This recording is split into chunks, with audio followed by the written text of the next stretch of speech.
Welcome to MarcStrong Edits. Today, I'm going to walk you through my process for creating this green screen effect using Red Giant's visual effects suite. I'm also going to show you how I created this poof in, poof out effect. Let's check it out.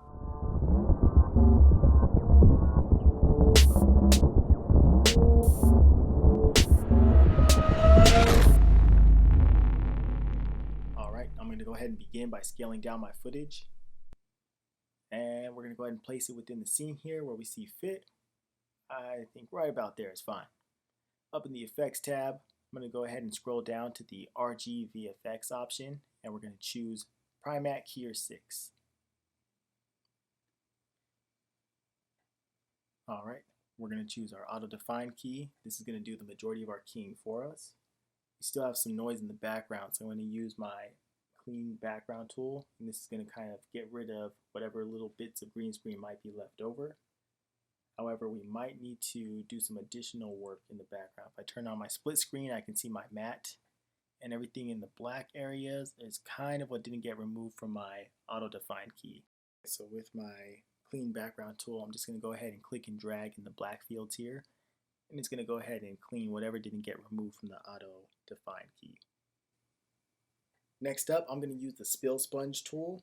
Pretty much what this does is it removes the green reflection that bounces onto the actor from the lights reflecting off of the green screen. So just by selecting my spill sponge, I'm going to click and drag within the actor here.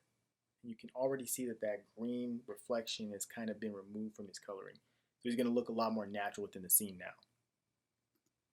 Alright, and then down here I'm going to turn on the spill killer.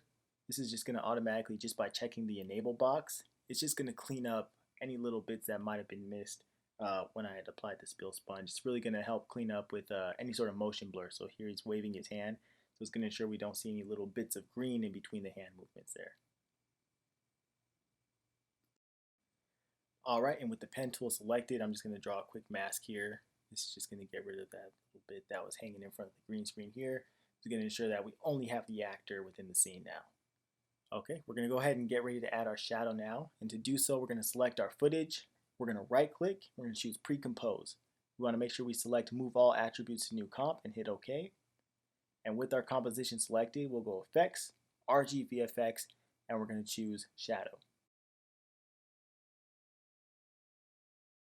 I'm going to go ahead and position our shadow within the scene here. We have points that go horizontal and one that goes vertical.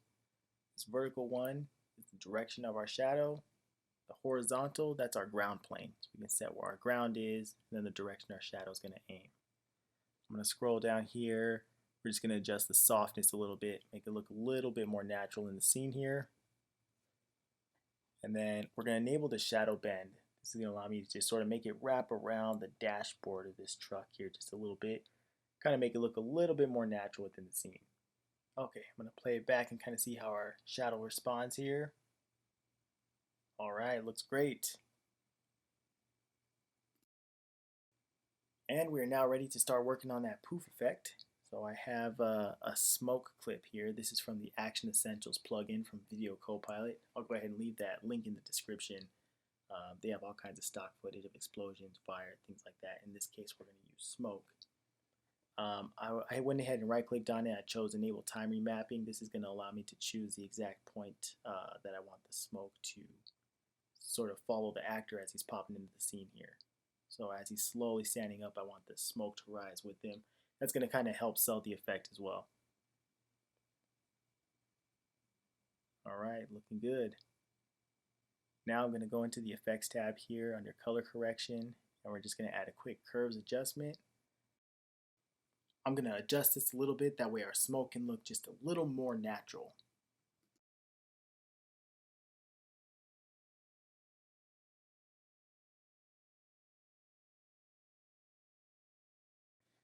Alright, I have a fiery charge clip as well. This is from Action Essentials also. We're going to drag this into the scene here. We're going to place it a little behind our smoke. Let me just position it within our scene here. Perfect.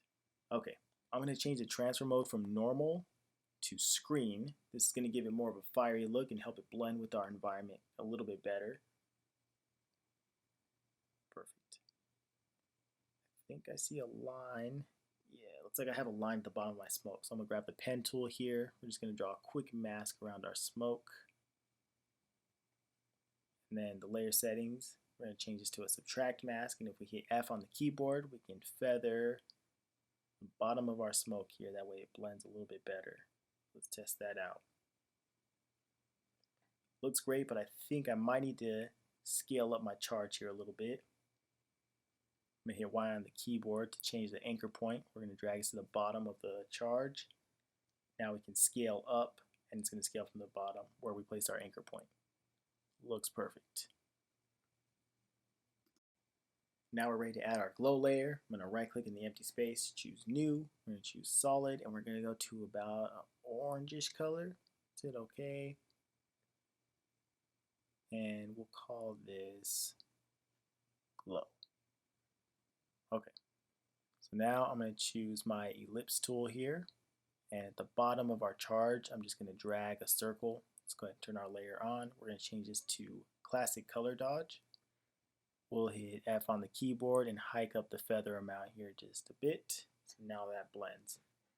And lastly, we're going to animate the opacity of our glow layer. That way it follows the path of our charge. So we'll start it off at 3. Let it get to its brightest level at 100, and then we'll set another keyframe at the end to 0. Let's go ahead and check out our final clip.